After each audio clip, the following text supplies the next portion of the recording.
Now on CoastTV News. Millsboro drug arrest. How much paraphernalia troopers found in an inmate death in Maryland prison, where the investigation stands now. Debate over development. Lewes locals talk townhomes on Savannah Road once again. And after an unseasonably warm weekend on the Delmarva Peninsula, I'm tracking one more warm day before a powerful cold front brings the threat of some strong to severe storms to the area. I'll have the latest timing and what you could expect in your neighborhood coming up. This is CoastTV News at 11. Good evening, I'm Brandon Ferguson. Welcome to CoastTV News at 11. We begin tonight in Lewes. The Overfall preserve plans has caused ongoing debate for months. Most recently, the Lewes Planning Commission granted approval in January for the preliminary site plan, but with 25 conditions attached. The Overfall preserve plans call for 90 townhouses off of Savannah Road, and some people in Lewes have worries about the plans. The lack of services that we have now, the medical, the dental, we've just been overrun by people. From over the past several months, there's been about 60 pages of public comments on this land, most of them opposing the idea. The next public hearing is tomorrow at 5:30 at the night. Maryland State Police are investigating the death of 28-year-old Shane Laneham, an inmate at the Eastern Correctional Institute in Westover. Laneham was found unresponsive in his cell yesterday and was later declared dead by medical personnel. Investigators have identified another inmate as a suspect, though no charges have been filed and his identity is being withheld. The investigation is ongoing and will be reviewed by the Somerset County State's Attorney's Office once it is completed. New information from Delaware State Police. They arrested Brandon Myers of Millsboro for DUI and drug-related charges on Friday evening. On your screen now is where troopers say they noticed a broken headlight on Myers' Ford Flex. During the traffic stop, troopers say Myers appeared drowsy, and a search revealed several bags of suspected heroin, leading to his arrest for driving under the influence. Myers was charged with felony drug possession, drug paraphernalia, DUI, and he was released on just under a $8,000 unsecured bond. An important deadline is quickly approaching for Sussex County homeowners. Property value reassessment is finishing up across the county, and the deadline to appeal your newly reassessed values is tomorrow. We spoke with homeowners in Laurel about the process, which drew some mixed opinions. I think the appeal process it's murky at best. The letter I got, like I said, it was pretty much good luck getting us changed. I'm sure that the appeal process will work very, very well. Yeah, very honestly, I think the county is doing very well. With that Monday deadline approaching for homeowners in Sussex County looking to appeal their newly assessed property values, the whole process can be done online. And we now take a live look into Milford. We bring in our first alert meteorologist, Chris Mastrobono, joins us. Good evening, Chris. Good evening, Brandon. We had quite a weekend of above average temperatures. We saw a pair of 78s in Georgetown after that 72 on Friday. And you take a look at highs today across the peninsula, a little cooler at the coast. We're at 68 Wallops Island, 65 in Ocean City, 76 Salisbury, and we were at 73 in Cambridge. We are dry. We're pretty comfortable at this hour, still holding at 65 in Milford. We're holding at 63 Rehoboth, 63 in Bethany Beach, and we're at 64 in Georgetown. It's going to be yet another unseasonably mild night on Delmarva. You could see the winds out of the south gusting upwards of 32 Indian River Inlet, 22 in Ocean City, and we're gusting to 15 in Millsboro. You can see we have a few light showers well off to the west. I think most of the area will stay dry, but here is that powerful cold front bringing severe weather through the Ohio and Tennessee River valleys. That energy is now pushing east. We have a red alert in place for Monday night for that threat of damaging winds and even an isolated tornado threat. Most of the day is warm and dry, and then as we go into Tuesday behind the front, it is beautiful. It is drier, and highs are going to be back into the 50s. So there's that threat by the Storm Prediction Center. You could see the core of that severe weather event taking place from Virginia down through the Carolinas, but we have that slight risk, which is a 2 out of 5 on the scale. We'll talk more about the storms when they'll all be out of here and when we could see some cooler temperatures coming up in that full 7-day forecast. Brandon? Thank you, Chris. Direct Mosquito Control has been applying insecticide, that ranging from yesterday through tomorrow. Spraying will occur during the daylight hours in Georgetown and Woodside, also in areas near Ellendale, Felton, and Milton. The product used posed no unreasonable risk to human health, wildlife, or the environment. For more information, visit the Mosquito Control Spray information site. Starting tomorrow, Monday, March 31st, students in the Indian River School District will be spending a little extra time in class. The district is adding 20 minutes to each school day to make up for lost time due to bad weather. The school day will be extended until the end of the year. Earlier this week, Congresswoman Sarah McBride criticized the Trump administration for halting scheduled shipments of food aid and funding through the USDA's Emergency Food Assistance Program to food banks across the nation. CoastTV News reporter Zakia Jennings shows us how this will impact the Food Bank of Delaware and the people that depend on it. Shopping for groceries at the Food Bank of Delaware in Milford. Parents and seniors often come here when trying to make ends meet. But now it's the food bank itself that might have a hard time stocking the shelves. Kim Turner, Vice President of Communications for the Food Bank of Delaware, says this recent change will drastically cut down how many families they can help. We have been informed that 19 shipments of food that we were anticipating receiving between April and July have been canceled. This is about 29% of the loads that we were expected to receive. Turner says the shipments were supposed to be received through the USDA Emergency Food Assistance Program. This means that we will have 900,000 less meals to serve our community. Stephanie Harris says her and her family have volunteered with the food bank. She says the food bank has helped everyone from the homeless to the Boys and Girls Club. We relied on them during COVID because they were delivering it to the schools for the people that, didn't have food in their homes. Now, Turner is leaning on the support of her community. We really want people of all backgrounds to just come together and work together to meet the needs of our community. With roughly 1/3 of the food they were expecting not showing up, the food bank will be reliant now more than ever on donations from people on Delmarva. In Milford, Zakia Jennings, Coast TV News. Closures are coming to Millsboro related to the ongoing bypass project. According to DelDOT crews, they will conduct nighttime closures on Route 113 beginning April 6th through April 11th. The agency says this is to place beams for the new bridge. From April 6th to April 9th, there will be closures on 113 for drivers going south. And then from April 9th to the 11th, there will be closures on 113 for drivers going north. DelDOT says crews will work from 6 p.m. to 6 a.m. and detours will be in place. Milton drivers, more traffic is expected at Route 1 and 16. There will be a daytime lane closure on April 8th. This is regarding the Milton Overpass project, which we've covered before. The project is expected to cost $23 million, and construction has been underway for over a year. The president is labeling Wednesday as Liberation Day when he's set to roll out a new round of punishing tariffs. But as some small business owners tell Vaughn Hilliard, they fear the president's policies may be anything but liberating. Tonight, American businesses bracing for uncertainty. We have Liberation Day, as you know, on April 2nd. President Trump saying this Wednesday he'll unveil reciprocal tariffs on a vast number of products from other countries. A tax that he said will be the same amount that other countries put on U.S. goods sold in their respective countries. This machine does 180 bottles a minute. Port City Brewing Company in Virginia relies on ingredients and supplies from Canada and Mexico. In the Canadian Pilsner malt, there's just no substitute. And obviously we need to have bottle caps, and those are produced in Mexico. Somebody will say, wait, do we have bottle caps in the United States you could turn to instead? Well, we don't. Founder Bill Butcher says a pint in his tasting room could go from $8 to $12, and a six-pack at the store from $12.99 to $18.99. How closely have you been watching these tariff developments? Well, we've been it's been on everybody's mind here, and we're very, very concerned about the tariffs.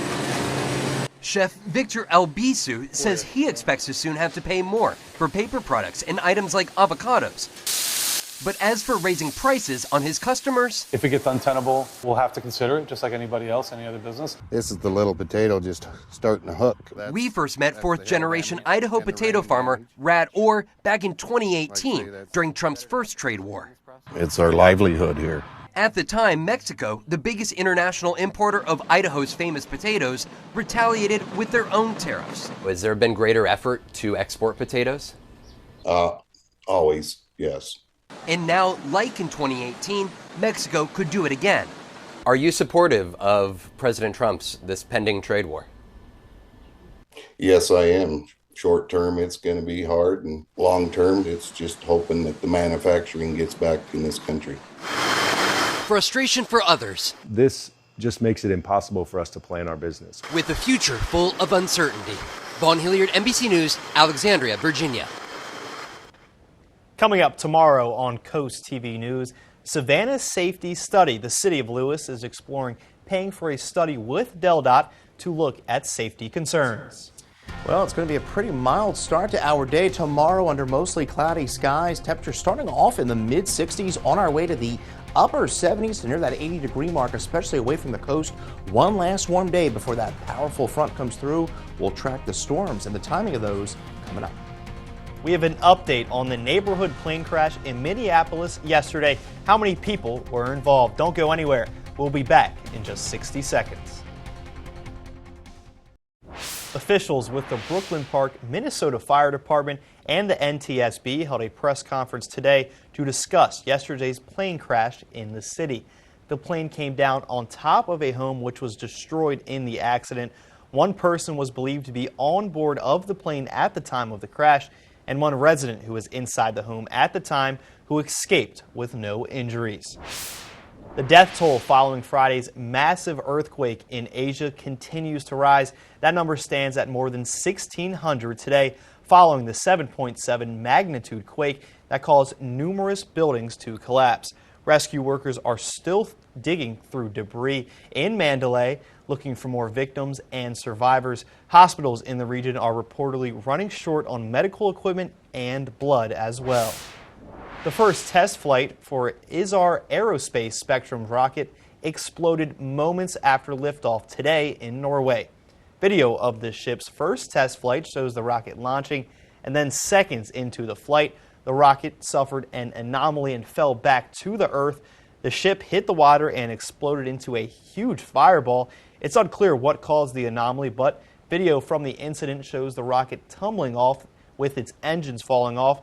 That suggested that flight controllers terminated the flight once the vehicle lost control. Coming up, what money moves are being proposed in the 2026 Ocean City budget meeting tomorrow? Well, I'm expecting those storms to impact the area Monday night, and then we dry out mid-part of the week, and then we turn unsettled Thursday through next weekend. We'll talk more about the severe weather threat tomorrow, and I'll have the latest timing on those storms in my full 7-day forecast right after the break.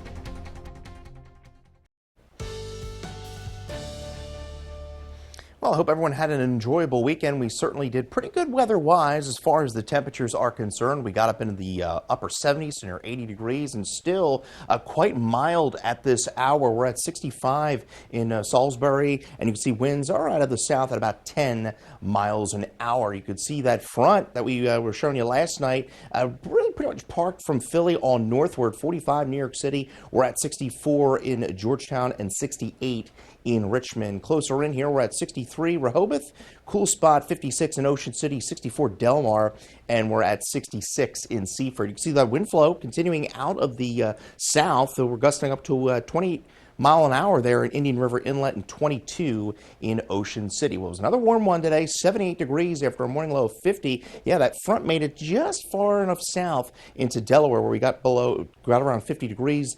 Average is 60 and the record 88 set back in 1988. So we have one more warm and breezy day ahead of this front. Most of the day is dry tomorrow. Now we have that slight risk, 2 out of 5 for the threat of severe storms. We're thinking between about 8 and 3 is when that damaging wind threat, and we could even see an isolated tornado and that heavy rain rolling through, and then we cool things down into Tuesday into Wednesday. Small craft advisory up through 6 a.m. Tuesday for the Delaware coast, and then the small craft advisory to the south through 7, and then the Bayside up through 12. We are dry as far as any precipitation goes, some light shower activity across Pennsylvania, but look at this line. Certainly means business, producing severe storms and tornado warnings. That cold front still back off to the west, and you can see quite the gradient. Winter to the north, summer to the south, and spring-like temperatures. We're going to tap into some of that cold air come Tuesday. 61 tonight with a spotty shower. Tomorrow, most of the morning and afternoon is dry with temperatures reaching the upper 70s. So there is that latest storm risk from the Storm Prediction Center. That slight risk, 2 out of 5. Isolated chance of tornadoes, but the greatest risk is that damaging wind threat. And we could even see an isolated localized flooding risk where the heavy rain sets up. You could see by 9 o'clock tomorrow, Ellendale, Georgetown through Salisbury, and then pushing through the heart of the area by around 10:30. This is when we could potentially see some damaging winds, and then it pushes off the coast around 11:30, and then I think all the moisture is out of here by around 3 in the morning, and then we are dry by Tuesday morning. From Ocean City, Princess Anne to Chicotee, you could see pretty dry through 4 o'clock, but then you see by 10 o'clock tomorrow some heavy rain into Pocomoke City, Snow Hill, and then into Ocean City by around 10:30, and then we dry things out. In general, I think we'll see about a half an inch to upwards of an inch and a half of rain, but look at this. This is not what we want to see, right? April 7th to the 13th, well below normal temperatures as we go into that time frame. We have that PM first alert for tomorrow. We see milder air work back in here towards the end of the week, and then we are looking pretty mild into next weekend with a chance of showers and storms. Thank you, Chris. Tomorrow, the Ocean City Council will go over their budget plan for 2026, and one change they're looking to make hopes to solve the transportation issues in town. CoastTV News reporter Kevin Sapay shows us how much money they're looking to throw under the bus. With the warmer weather outside, more people are flocking to Ocean City, and that includes the bus stops in town, something Maurice DuBois believes is essential to keeping everyone safe. It cuts down on the congestion of the roads and keeps people safer. I think it would save lives because a lot of the people that ride the bus go from, bar to bar. But according to the Transportation Committee, fewer people have been taking the bus in town. This could be because of the lack of bus drivers and longer wait times. According to the Ocean City manager, finding bus drivers for the summer season has been a struggle, which is why on top of the seasonal salary they receive, they'll also be getting a sign-on bonus to incentivize them to work in Ocean City, and also extra money when they work those busy concerts in town. The Ocean City Council plans to give an extra $1.5 million to the Transportation Committee, with some of that money being used to hire more bus drivers. DuBois believes buses are essential in town, especially when all the vacationers come and parking gets filled in an instant. Lots and lots of people use it in the summertime, and we definitely need to keep that going and, be able to hire more drivers. You do have to keep up with the times and keep the pay, competitive. The Ocean City Council will discuss the 2026 budget proposal on Monday night. I'm Kevin Zapay, Ocean City, CoastTV News. The U.S. economy remained relatively solid in February, according to the latest information from the Commerce Department. Consumer spending rose by 0.4% in February. The data also shows the personal consumption expenditures price index increased 2.5% last month from a year ago. Walgreens has agreed to pay millions of dollars to settle allegations over that it overbilled Medicaid programs in Georgia and Massachusetts.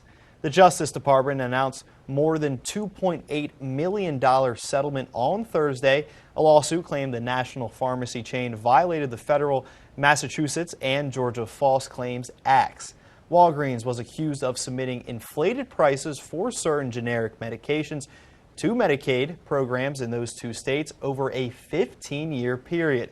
As a result, the states claimed their programs had to pay for more of those medications than they should have. New blood pressure medicine, what the CDC says about a new survey That's after the break on Coast TV News. But a strike still impacting Hollywood jobs, how it's making it harder to make it big time more than ever. That's up next. Making it in Hollywood appears harder than ever. A report from the Otis College of Art and Design found entertainment jobs are still 25% below their peak in 2022. To make matters worse, this appears to be the new normal. That means Hollywood may never recover from the writers and actors strikes of 2023, and that's just one prong of three major impacts that includes the pandemic and the end of peak streaming.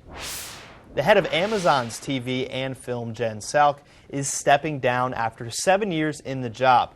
Mike Hopkins, the head of Prime Video and Amazon MGM Studios, announced the departure in a staff memo. He said she will not be replaced. Instead, the studio will now operate distinct film and TV studios with their respective heads reporting directly to him. An experimental drug for people who can't lower their blood pressure with existing medications was found to be effective in a mid-stage clinical trial. According to CDC, nearly half of adults in the U.S. have hypertension. Hypertension is diagnosed when a person has a blood pressure of 130/80 or higher. In a pivotal phase clinical trial, patients who took the experimental medication along with 2 or 3 currently available hypertension drugs saw a decrease in blood pressure that was 8 points greater than what was seen in patients who got a placebo. Today is World Bipolar Day. It will be observed globally. It's time to raise awareness and reduce the stigma that's often associated with this mental illness. In today's Health Minute, Mandy Gaither has 5 facts about bipolar disorder that experts say everyone should know.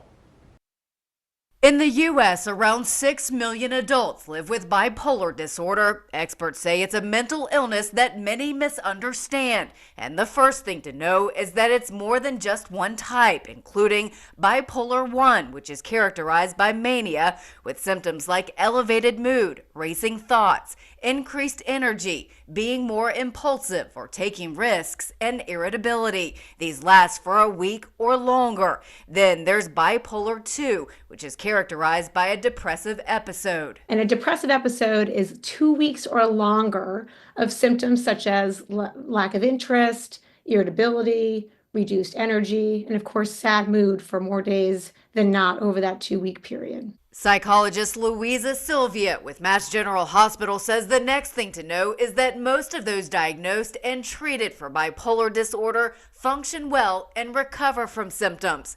Third, Sylvia says it typically takes about a decade to get a correct diagnosis simply because of a lack of knowledge around this disorder. Fourth, she says about half of bipolar disorder patients also face other conditions at the same time, like anxiety, an eating disorder, or substance use disorder. Finally, if you're experiencing symptoms of bipolar disorder, help is out there. Sylvia says primary care physicians can help find a treatment that's right for you, but early detection is important. The more episodes you actually experience of bipolar disorder, evidence suggests that makes it more difficult to treat. For Health Minute, I'm Mandy Gaither. Sylvia says one of the challenges with bipolar disorder is that more than a quarter of Americans live in areas where there aren't enough mental health care professionals, making it harder to find appropriate treatment. She says Mass General Hospital is working on ways to increase access to mental health care in those areas, including the training of non-clinical providers to add another layer of support. After the break here on Coast TV News at 11, as we take a live look into Salisbury, we have a final check on your forecast. Each Friday, you can cheer up with a weekly dose of local good news from Coast TV. It's full of features, cool things to do each weekend, and more. You can sign up for free now at newsletter@coasttv.com/sign up. You can also feel better by hitting the Powerball, and you still have time to pick up a lottery ticket for a chance to win. The biggest prize of the year so far. And Saturday's Powerball jackpot has jumped to an estimated $515 million. It has an estimated cash value of nearly $239 million. And the latest Powerball jackpot has been on the rise ever since An Oregon ticket buyer won in the previous jackpot in January. The time is now 11:32, and we bring in our first alert meteorologist, Chris Mastrobuono. And Chris, me in just over 14 hours, I'll be settling into my seat at Citizens Bank Park for the Phillies home opener, and the Phils are 2-1. What have you seen from them? And more importantly, how's the forecast looking for me and anyone else who's getting out to the game? Well, I mean, the pitching's been looking good, right? That's the hitting that we're all concerned about, you know. Hopefully, but they should sweep. I mean, we were talking all fair. They should sweep Colorado. I mean, should be easy. Should be Colorado easy. Stinks. I can't even name one player on their team. You also have to let me know what cup they're giving out tomorrow. As far as the ice cream cup, the baseball hat, I have probably about $200 worth of cups of ice cream that I've bought at Citizens Bank Park over the years. So the home opener at 3:05 tomorrow. Now we have this front coming through. Now the game starts at 3. Now I think most of the game is dry. I think the game gets in, and then as we get into that 6, 7 o'clock hour, those storms are going to be pushing in from the west. And you may have to run to your car, Brandon, without getting wet. Now, the home opener in Baltimore, Oriole Park at Camden Yards, that was actually pushed up by Major League Baseball starting at 2:35. There too, they could be dealing with some shower activity latter part of the game as that line of shower and thunderstorms works through. They are in a severe threat there, Philly, Baltimore, just like we are here in Delmarva. Strong winds is the primary threat. Gusts of upwards of 60 miles an hour. Can't rule out an isolated tornado threat, as well as flash flooding as that line pushes through. You get your forecast anytime by dialing the First Alert weather phone, sponsored by Brockstead, Mandalis, Federico. We have that PM red alert in play. Now we dry things out, cool and dry, seasonable temperatures into Tuesday. Cool start, though, 38. We're down in the 30s Tuesday night into Wednesday. And then we rebound here, but then you notice towards the tail end of that 10-day, we drop back down into the 50s with overnight lows in the 30s. Thank you, Chris, and thanks for joining us here for Coast TV News at 11. For more news and local weather, download our Coast TV News app. We'll see you in just a few hours for Coast TV News Today, starting at 5 a.m. Have a great night.